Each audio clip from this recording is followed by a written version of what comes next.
Issa Abdou, bonjour. Bonjour Anne-Constance. Vous êtes entré en campagne officiellement pour les législatives ce week-end. Mais finalement, Issa Abdou, quand on est un homme comme vous, on est en campagne tous les jours de l'année. Si être au plus près des Mahorais, c'est être en campagne, alors oui, je le suis 12 mois sur 12, parce qu'au fond, c'est notre devoir que d'être au plus près de la population. Donc ça permet d'être au parfum de ce qui se passe sur le terrain et de la même manière de porter ces revendications, les besoins de la population. Donc oui, on fait de la campagne, on est en politique, vu de ce point de vue-là, en permanence. Alors vous êtes dans une circonscription, celle du Sud, hein, la circonscription 2. Il y a quand même des poids lourds face à vous. Alors je sais que la dernière fois que je l'ai dit, vous m'aviez fait une petite blague en me disant que vous n'étiez pas si gros.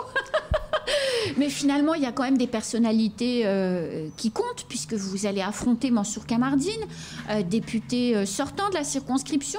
Il y a aussi des petits jeunes qui montent. Je pense à Soula Saïd Soufou, qui occupe un paysage politique de plus en plus important et qui chasse finalement au centre-gauche en termes de voix, donc sur les terres du MDM. Comment vous envisagez cette campagne et cette élection, Issa Abdou ? Il y a Kira Bakara Dakolo également, il y a Daniel Martial Henry, il y a Tombou Maurice que je salue affectueusement ce matin. Je ne me définis pas par rapport à un candidat, vraiment. J'ai un principe simple, c'est de courir dans mon couloir, vraiment. Et de proposer ce que moi, Issa Abdou, et à travers moi le MDM, ce que nous voulons faire pour Mayotte. Ça, c'est important. Et donc, une fois qu'on a dit ça, moi j'ai une vision pour ce territoire. Le MDM a un projet pour Mayotte. Et voilà ce qui m'habite et au fond c'est ce qui nous a permis de faire la séquence que nous avons eue avant-hier à Bandélé, et je suis sûr qu'on va y revenir, parce que nous avons un projet pour ce territoire. Voilà, c'est aussi pour ça que je suis candidat. En tout cas, le MDM m'a fait l'honneur de me choisir avec Yasmina Aouni pour le Nord. Et je suis ici pour en parler et pour en parler profondément. Alors, MDM à Mayotte, vous êtes donc investi, vous venez de le rappeler. Si vous êtes élu, on sait très bien qu'il n'y a pas de groupe MDM à l'Assemblée nationale. Donc quand les électeurs mettent un bulletin Issa Abdou dans l'une des urnes de la seconde circonscription, ils s'engagent finalement à élire un député qui ira siéger où à Paris ? Un député qui ira défendre Mayotte, sans relâche. Parce que le MDM, c'est ça. C'est d'abord une formation locale. C'est vraiment des aspirations mahoraises. Et au fond, cette élection permet de mettre en lumière cette évidence. Le MDM est le seul parti politique qui est non seulement, et je serai ce député qui viendra non pas défendre la politique du gouvernement ici à Mayotte, mais au contraire, défendre Mayotte auprès du gouvernement. Je veux dire aux Mahorais et aux Mahoraises que si, par bonheur, ils devaient me faire confiance, eh bien, je leur représenterai et je ferai le travail avec le gouvernement qui sera en place, parce que c'est la meilleure manière de défendre les intérêts de ce territoire. Ce qui veut dire que si Emmanuel Macron est élu président, vous siégerez à La République En Marche. Si Valérie Pécresse est élue présidente, vous siégerez chez les LR. Si Marine Le Pen est élue présidente, vous siégerez au Rassemblement national. C'est ça que ça veut dire? Je serai là où l'intérêt de Mayotte sera défendu. Vous savez, j'ai entendu des parlementaires qui disent « oui, on porte la voix de Mayotte, on défend Mayotte ». Est-ce qu'on le fait efficacement?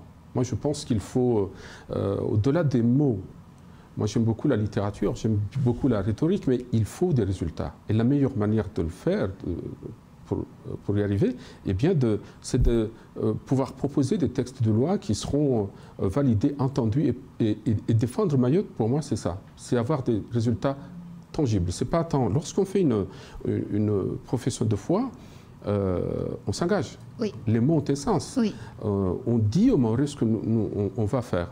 Et donc, au bout de 5 ans de mandat, il est bon de dire ce que nous avons promis à la population, voilà ce qui a été réalisé ou pas. Mais on peut le faire que si on est en condition pour pouvoir porter ce message-là. Alors, vous parlez de propositions de loi qui sont plus faciles à faire aboutir quand on est dans la majorité. C'est logique, hein, quelque part. Mansour Kamardine a fait une proposition de loi dans ce mandat qui s'achève. Elle n'a pas été validée. Ramlati Ali a fait une proposition de loi aussi. Elle n'a pas plus été validée. Oui, mais enfin, je pense... Et Ramlati Ali siège à La République En Marche, donc dans la majorité présidentielle. Là, vous citez un exemple, mais je pense qu'en portant bien les projets, lorsqu'ils sont bien balisés, il n'y a pas de raison, à condition, encore une fois, qu'on soit audible, qu'on ait une équipe, qu'il y ait une majorité autour de ce projet-là. Sinon, il n'y a aucune chance. Alors, vous disiez, le MDM a un programme politique. Quel est-il, ce programme politique? Quand on vote pour Issa Abdou, dans la seconde circonscription de Mayotte, on vote pour quoi? Vous vous engagez à défendre quelle thématique, Issa Abdou? 5 thématiques, 5 engagements, oui. 5 ans, 5 engagements. Le premier, vraiment, c'est la question de l'insécurité. Je ne sais pas si on a le temps de mais allons-y, on a encore quelques minutes. Mais vraiment, ça c'est le premier des projets, la première des préoccupations des Mahorais, donc l'insécurité, parce qu'il n'y a pas de développement possible sans la sécurité de ce territoire. Emmanuel Macron a mis dans ce mandat qui s'achève pour lui également beaucoup de moyens que nous n'avions pas eus avant. Pourtant, on n'a pas les résultats. Alors c'est quoi le problème ? C'est le temps qui manque, c'est une utilisation des moyens qui n'est pas bonne, c'est quoi? Parce qu'on a eu des intercepteurs, un avion, on a des forces de l'ordre en plus. Anne-Constance Nguyen, je vais jusqu'au bout. Donc oui. La question de la sécurité, en 3 temps, oui. Le terrestre, le maritime et puis la diplomatie, parce que c'est un tout. Il faut vraiment que la question soit considérée dans sa globalité. C'est peut-être pour ça qu'on a échoué d'ailleurs. Il faudrait qu'en même temps que nous réglons, je suis de ceux qui pensent que la question de l'immigration et l'insécurité sont liées. Oui. Et donc, une fois qu'on a dit ça, il faut en finir avec les séjours territorialisés. Il faut de la même manière et pour les mêmes raisons trouver des solutions pour que les mineurs qui sont sur ce territoire, question que je connais trop bien, eh bien, on puisse trouver des solutions de les faire quitter le territoire.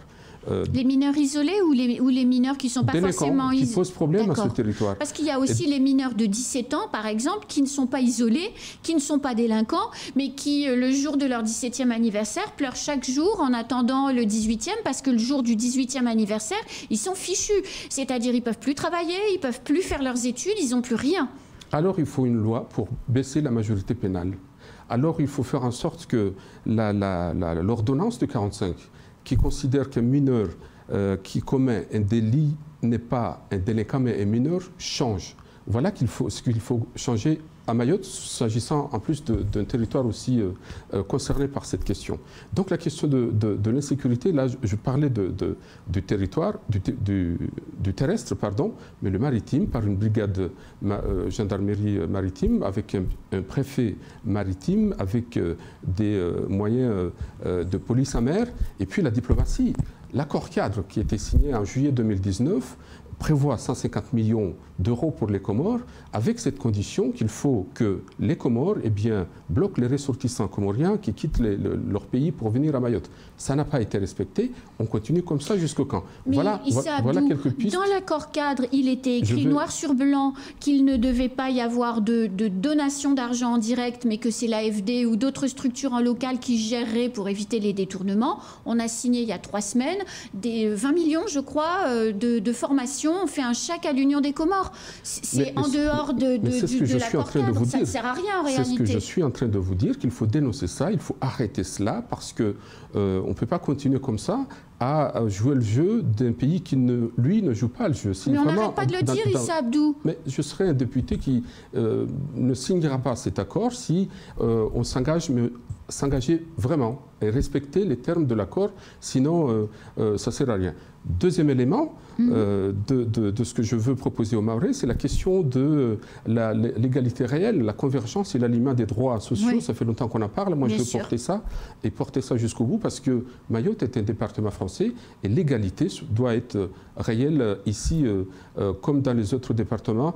Le troisième volet, c'est la question de la vie chère. Je voyais l'INSEE qui publiait qu'en 2021, par exemple, les produits de consommation ont augmenté de 3%, alors même que depuis 2011, on parle de vie chère à Mayotte. Je veux porter cette revendication en matière d'éducation.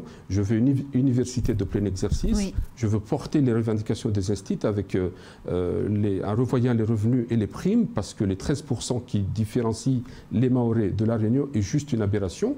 Je ne sais pas comment on peut parler d'attractivité dans ces conditions, mais je veux aussi, en matière de santé, un CHU pour former des médecins. Pour former les médecins. Et ça, c'est un projet que vous portez depuis longtemps. Déjà, quand vous étiez au conseil départemental, ça vous animait. On en avait parlé, je m'en souviens très bien. Absolument. Et donc, voilà. Mais je veux défendre également les cadis avec leur réhabilitation dans leur mission intrinsèque. Peut-être pas rendre le droit, puisque nous avons choisi le droit commun, mais on voit bien qu'il y a quelque chose qui a été cassé avec la double loi de 2010, qui a fait qu'au bout du bout, eh bien, ils n'ont plus cette compétence qui était la leur et qui faisait d'eux eh bien, des gens qui jouissaient d'une légitimité qui leur permettait de régler un nombre de problèmes, à commencer par les conflits. Et donc voilà ce que je veux proposer aux Mahorais, et je leur demande vraiment de faire confiance au MDM et à ce député que je serai demain pour vraiment porter ce message, porter ce combat, encore une fois, avec un gouvernement qui permettra eh bien, de faire aboutir ces projets de manière concrète.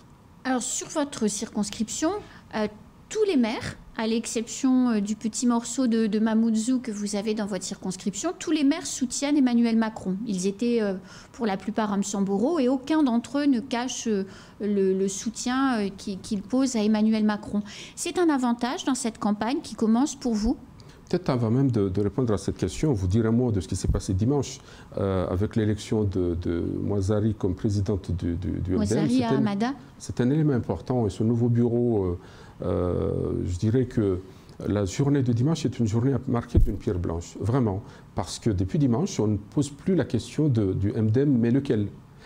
Vous avez noté que je ne vous en ai pas parlé. Exactement, mais je veux le dire quand même parce que c'est une petite révolution. Il y a même, c'est pas exagéré en disant qu'il y a un avant et un après 27 mars 2022. C'est un bureau rajeuni, féminisé. Vraiment. Avec des nouvelles figures qui montent en responsabilité. Tout à fait, je pense à Mounia Dinouraini qui fait le porte-parole. À Olima Hamoudou aussi. Exactement, Lima Hamoudou, qui est désormais le secrétaire général. Donc, on est vraiment en ordre de bataille pour, au-delà des échéances de 2022 et 2023, c'est vraiment le MDM qui est de retour. Et on peut imaginer, dans les prochains mois, avoir un projet de société proposé par ce nouveau MDM, un projet de société qui prenne le pas sur finalement le Mayotte française, parce que Mayotte française, c'est atteint, on a coché la case. Maintenant, il faut que le français rime de la même manière qu'en métropole. Tout à fait, c'est la mission qui est confiée à ce nouveau bureau, faire en sorte que le MDM vraiment retrouve ses lettres de noblesse, rassemble le plus largement possible, rassemble les Mahorais. C'est un élément important. Et puis, évidemment, coucher sur papier un projet de société qui commence d'ailleurs par les prochaines échéances dans 2-3 mois, les législatives. Bien sûr, avoir des élus effectivement issus de ce nouveau bureau. Ma dernière question, je vous la repose, Issa Abdou, sur les maires de votre circonscription, en tout cas des communes qui représentent l'endroit où vous allez vous présenter, tous, à l'exception d'Amdil, sur le petit morceau de Mamoudzou, tous soutiennent Emmanuel Macron. C'est une chance pour la campagne qui s'offre, qui commence pour vous, ou c'est une difficulté? Alors, c'est une chance, mais il faut dire pourquoi.